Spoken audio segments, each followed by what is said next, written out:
Hello and welcome to episode 5 of our open conversation series. Today we're going to be talking about is love enough, and after Saturday going to a Matthew Hussey event, it brought up a question that I think a lot of us have either went through or considered in the past. And the question, is love enough in a relationship? First of all, I think we need to define what love actually is. Google's definition of love is a feeling of deep affection. Now, I'm not really so sure whether that can be transferred into every type of love, but we want to talk about romantic love specifically. What's your definition of love? Because it's probably similar to mine, I think. I think I kind of know my views, but trying to place them into words is hard. Yeah. I don't think that it's a deep... A feeling of deep affection. Yeah, a feeling... I don't think it's that. To be honest, I don't really know if anyone knows for certain. You can't really explain the feeling. For me, I think it probably is a feeling of being able to just be yourself and be vulnerable, and almost like a feeling of safety around your partner. That is how I would probably feel love, I think. Like a feeling of acceptance. Yeah. Without boundary. Yeah. Or boundaries. I mean, there's... I find it too hard a question to answer. Yeah, and that's where I think probably every single one of us struggles, because actually we don't really know what love is. And I don't really think there is an actual definition, because it's very subjective what love is, because it means something different to every single one of us. Can't see anything. No. Ooh. Yeah, I hope you can see, because it's the sun is literally shining right on it. We did Google, I don't know if you've heard of it, the 5 different love languages. So I think what's important is to understand how each one of us feels love and how we show love, because without understanding that, we can't really understand or know whether or not our partner is actually showing us love. And there can be times when, you know, they might be doing something that for them is showing you love, but because that might not be your love language, you might not understand that that is actually them showing love. Have you got that picture, and we'll explain what they are?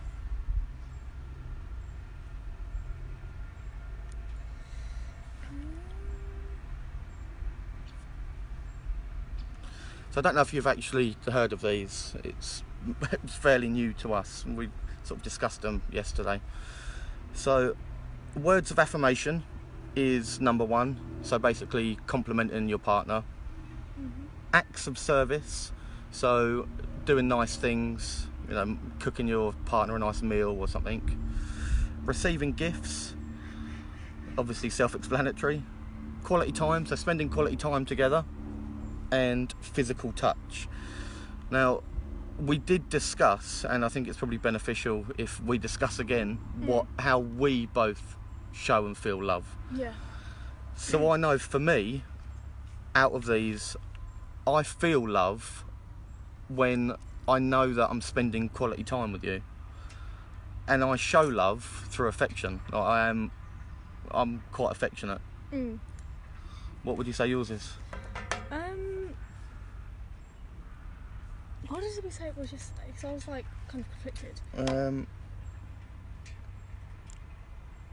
Acts of service. Yeah, that's how I feel love. I watch your actions a lot. Yeah. I think I'm quite the observer, and I think I probably give love just through my time, really. Yeah. Was it someone else? No, I think it was right. Yeah. Yeah, because I'm not very verbal, to be honest. No. But I think that's so important to understand how, as individuals, we show love and how we feel love. Because if your partner is showing you love in a way that you might not perceive as them showing love, because your love language might be different, then they're forever going to feel frustrated, and you're going to feel like that your partner doesn't love you. It's an entire miscommunication. Yeah, it is. Which obviously is why communication is so important in a relationship. Right, so now we've sort of tried to define what love means to us and what our own individual love languages are. I would highly recommend that you Google that anyway. 5 love languages. I think that those love languages are very beneficial, because people often say that obviously your partner, or the person that you're meant to love, or the person's meant to love you, is you should do everything or be everything. You should compliment them, you should buy them stuff, you should take them out, you should, want to hold their hand and loads of crazy things. Everyone says that you should do all of those things, but why should you do should we do all of those things? And and they basically tell us that we're not capable of it. Yeah. And we shouldn't put that sort of expectation onto our partner. Because it'd be interesting to know how many people actually think that they have found someone that would do everything for them. And when I say that, a lot of people say that, oh no, my partner, he would or she would. Yeah. But if you really sit and think about it, do they? Yeah. I don't believe that any single person in the entire world does absolutely everything that society tells them they're meant to perform love. And all the sort of stuff that you see on social media that you were just saying, that even just the ones that you read where only show love to the person that shows you love, and only respect someone if they respect you, and all things like this. You shouldn't let the acts and behaviour of someone define how you treat them. Mm-hmm. We've all got our own values and morals, and we should treat people based on our own individual personality, not whether someone shows us what we would show them. Yeah, because if someone isn't showing you respect, or isn't showing you love, or just kindness, there's a reason internally within them that they're not. Yeah. It's actually not personal or anything like that. They're obviously not capable of showing love at that moment in time. So going back to the question, is love enough? It's quite a hard question to answer, but think about maybe some of your past relationships that you might have been in, where you might have thought that you were in love, but that relationship's ended, you've got into a new relationship, and you look back and you actually think, that wasn't love, I wasn't in love then. And trying to,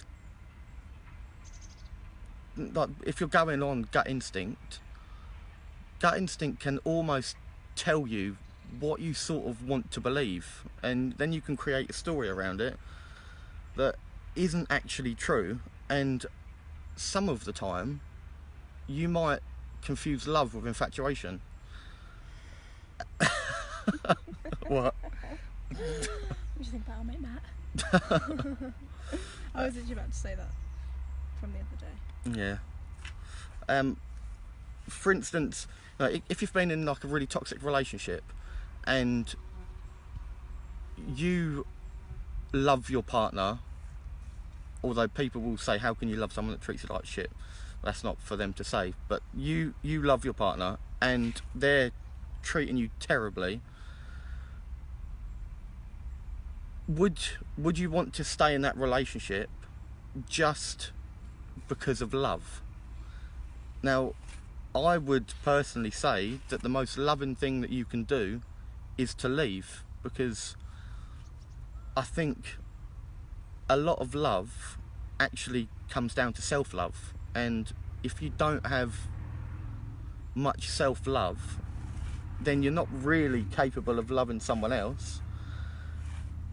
And also, if you really don't love yourself and have much self-worth, then you will accept shitty behaviour and hold on to something that isn't really love, that you will sort of persuade yourself that is love, based on, you know, someone, your partner for instance, showing you little tiny things that, you know, they might get up in the morning and make you a cup of tea, or they might take you out for a meal occasionally, when the majority of the relationship is shit and makes you unhappy. Sorry. Anyway, I'm going on. It's your turn. Yeah, I just want to say something that I think is going to be quite an unpopular opinion, to be honest. Oh dear. But people are going to be commenting like, what is she talking about? She ain't got a clue. But and I'm not saying this is always the case before anyone takes it quite literally and shoots me down.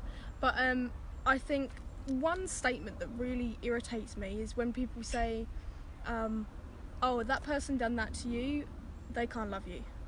Yeah. I understand this obviously isn't the case for every relationship. I understand that people cheat, or they lie, or they, I don't know, are alcohol dependent and then they act a certain way, or they're drug dependent or whatever, and then they're not putting your relationship first or you first or whatever, and then they say, well, they don't love you, they can't love you, they wouldn't act like that if they loved you. I think that statement is quite fake, Yeah. to be honest. Sabotaging. Yeah, I'm not saying that every single guy that has cheated or continuously cheats doesn't love, loves all of their partners and they just do it because they've just got a few problems. I don't mean it for everyone, because there are some people that just don't care and they just want to do whatever. doss around. Yeah, and just be selfish. Yeah, I'm not disputing that at all, but I just think it's such a bold statement for people to make when they say, well, they don't love you. They're on the outside trying to look in, but actually they can't see past the curtain. The curtains are closed and they think that they know. Just because people do not necessarily great things to you or to your relationship, it doesn't mean that they have a lack of love. They just have a, I don't know, what's the word? Not an issue, it's not an issue. I think there's some struggles. Yeah, they just have some underlying internal things that they need to work upon themselves. It does not mean that they do not love you. Like, a lot of the time, a couple of years ago, I would have said, if someone cheated on you or me or whatever, I would have said, oh my god, they don't love you. They don't love you. They obviously don't. They wouldn't do that if they loved you. But I think it's the more that we progress and talk and, you know, listen to things and go to things or whatever, it's become quite apparent that people do, but people make mistakes as well. I think that, I mean, I think we're probably on the same wavelength here, but I probably would have been the same, which is quite hypocritical because obviously I have blogged about the fact that I've cheated in a past relationship, but I was almost under the impression that if someone cheated on me, I would end the relationship, only because I know how insecure that would have made me feel. Now my thinking is different. I personally, like, if you, I mean, we've spoke obviously quite openly about the fact that some of our sexual desires don't necessarily mean that our partner, like you, are going to be involved in them, and vice versa. But that doesn't mean that, you know, I would want you to go off and sleep with anyone else unless we actually had a conversation and sat down and, you know, discussed it all. But if you, for instance, went off and done something deceitful behind my back and slept with someone, as long as you were genuinely sorry, I wouldn't end the relationship, because actually, is it worth throwing in the towel for something that is actually amazing for one act that your partner has taken? I also heard something on a podcast yesterday when I was walking to yours, and they were basically saying that, and I've never really seen it like this, but actually, if you and your partner genuinely really do love each other, but for instance one of you has cheated on the other person, you always hear how much strength it takes for the person who was cheated on to leave the relationship. But this podcast, they sort of flipped it on its head, and they said how much strength it actually takes for the person that was cheated on to remain in the relationship and deal with their own insecurities and not push them onto their partner. Because if you've chosen to stay in the relationship after your partner has cheated on you, you can't keep bringing it to the surface. You have to then deal with it internally, and actually that takes so much more strength to be able to do that and not throw in the towel on a relationship that actually you do want to be in. Yeah, I think that's a very weak approach, to be honest. People are going to listen to this and then be like, are you mad? Are you stupid? Do you think it's weak that someone's going to leave someone that cheated on them and you think that's weak? But I do. Because people, I think a lot of the time as well, people won't stay with someone that's cheated on them, or won't give them the time or give themselves the time to understand why, which could give their relationship another chance, because all their peers and their friends and their family are saying, oh, you'll look stupid if you go back to that person, you'll look like an idiot. It's fear of judgment. Yeah, or, I'll drag this up, but if your partner makes a comment about someone else, and then someone says to you, oh, do you know what, if you go back out there and you hold that person's hand, or you do whatever after they've just basically humiliated you, you're going to look weak. But whose place is it to say that you're going to look weak? And also, I don't understand what is not more empowering about acknowledging that your partner has made a mistake and being able to talk about it. That you're feeling some hurt based on what your partner has just done. Yeah, why could you not have a conversation about? Why could you just immediately jump to conclusions and basically dictate what you think it was? So you weren't there. And I think the fact that your friends and social circles and family and whatever else, they will give you their opinion based on their own emotional biases. For instance, they're telling you what to do based on what they would do.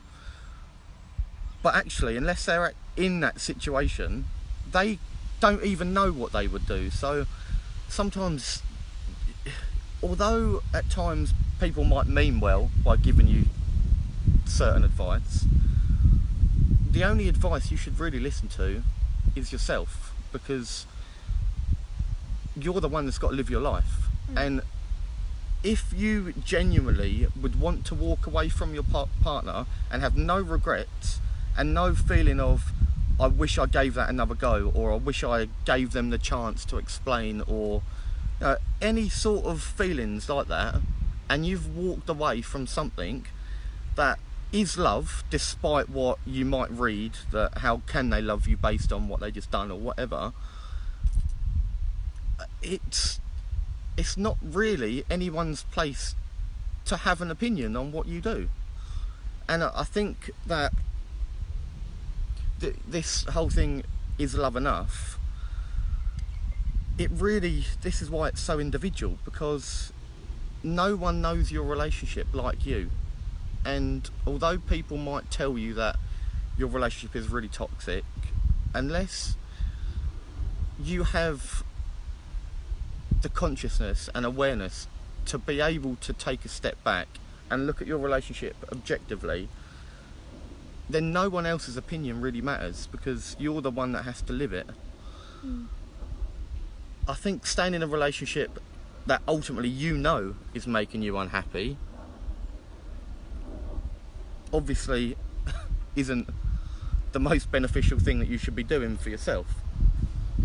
But this is why, everything that we talk about all comes down to self-love first. I don't think that, everyone's entitled to their opinion, everyone's entitled to disagree with me, but I don't think that standing alone, if we're talking about it from the question, is love enough, that makes it sound like there is a problem in a relationship or there's an argument or whatever. I think alone love isn't enough. No. Love does not fix things that are broken. it might contribute to fixing something, but it does not fix it alone. So if you love someone but you're miserable, that's not going to fix it. No. No relationship ever thrived upon misery, unless it was abusive. Yeah. And then, is that love? But it depends on the context, though. It really is a tough one, but for instance, and I know obviously this is a different type of love, but would you want to spend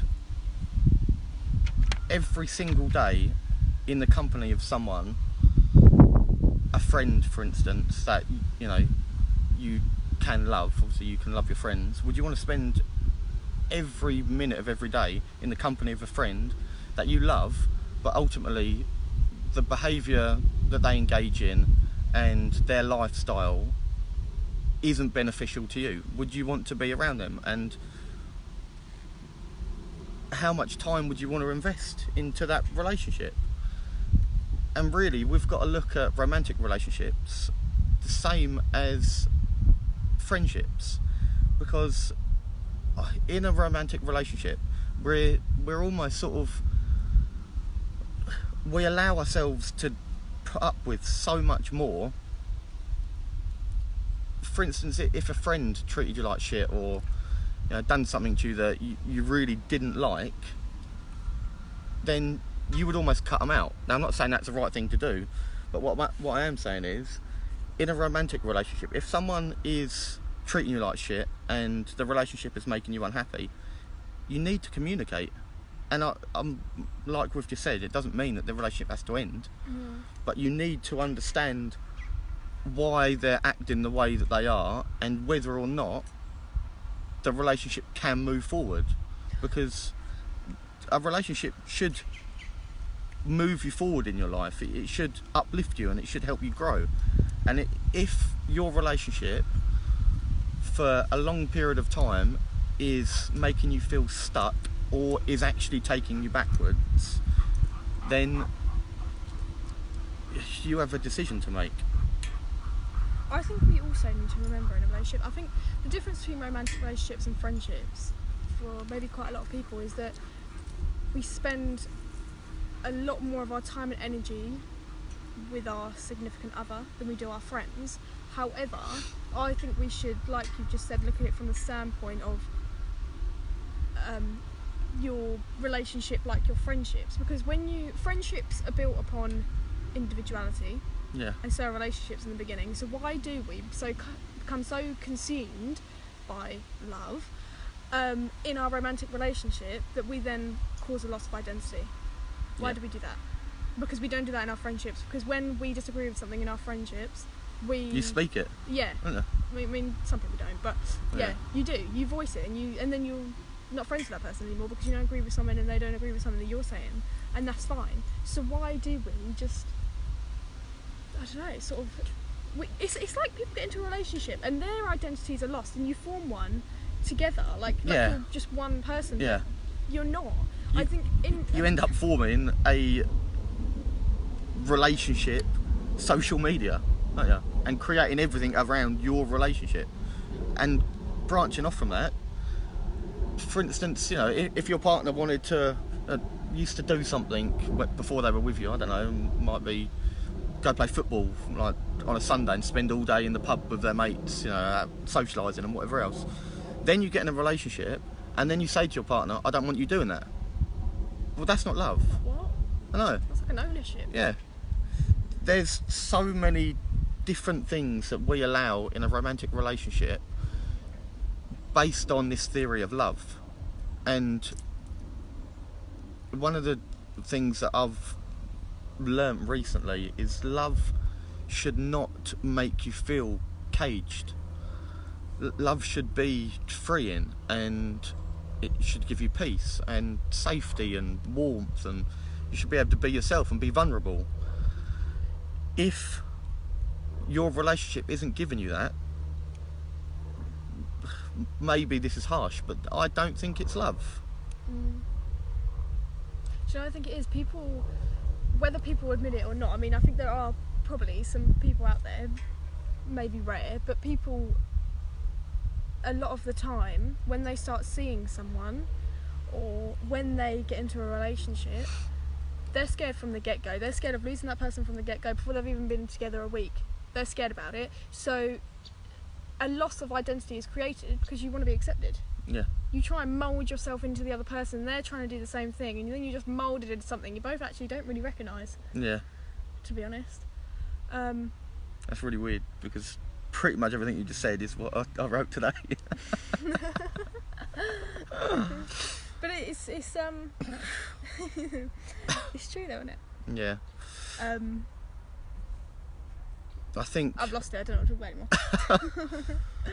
I think it really comes down to your individual definition of love and understanding how you show love and how you feel love, and whether or not the relationship is giving you more happiness or more unhappiness.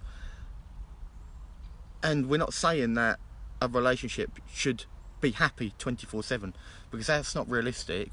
And actually I wouldn't want that, because it's in the moments that are challenging when you really get to see who your partner is, and then you can be more vulnerable and move forward and you can grow together. Whereas if everything was on this sort of even keel, you wouldn't really grow together, because it's fucking easy to be in something that's happy and just, that's easy. That's not really a relationship. So I think people need to recognise as well that love is not sacrifice. I think love contains compromise, but compromise and sacrifice aren't the same thing. no, but I think sometimes they can be packaged the same by their partner. You should be doing this. Yeah. You should compromise. They'll tell you to stop doing something. Like, I'll be like, oh, Yeah. you're not doing that. Yeah. You should compromise this for me. If you love me, you would. Like, that's Oh, one of the most toxic, manipulative, abusive lines. If you love me, you would do this, or you would stop doing this. and then based on what society tells us, Stuck to the bench. by them saying that to us, we could then potentially feel guilty and think, actually, yeah, I do need to stop doing that. I do need to compromise. When in reality, that's not compromising. They're telling you not to do something that you enjoy or want to do. People forget that compromise is a meet in the middle. Yeah. Sacrifice is you eliminate something entirely because someone else wants you to, or because Yeah. something wants you to. And I mean, ultimately, there are times when you have to make sacrifices, but your partner shouldn't be telling you to make them sacrifices. You should be wanting to make them. For instance, you might be going out drinking every weekend, which obviously isn't going to be beneficial to your relationship. You have to decide to make that sacrifice. Do you think that's a sacrifice though? Because I don't think that's a sacrifice. I think that if you're going out every weekend and your partner's not like HP, but they haven't told you to stop, I don't think you should sacrifice. I think you should compromise, because you know your partner doesn't particularly like it, but they haven't told you to not do it. I think the fair thing is to compromise on it. Why not go out every other weekend or once every month or whatever, rather than, because sacrifice sounds like you're Well, I was sort of abandoning it.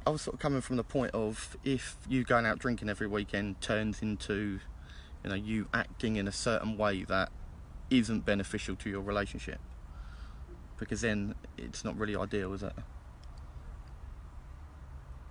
What? If you go out drinking every single weekend and Yes.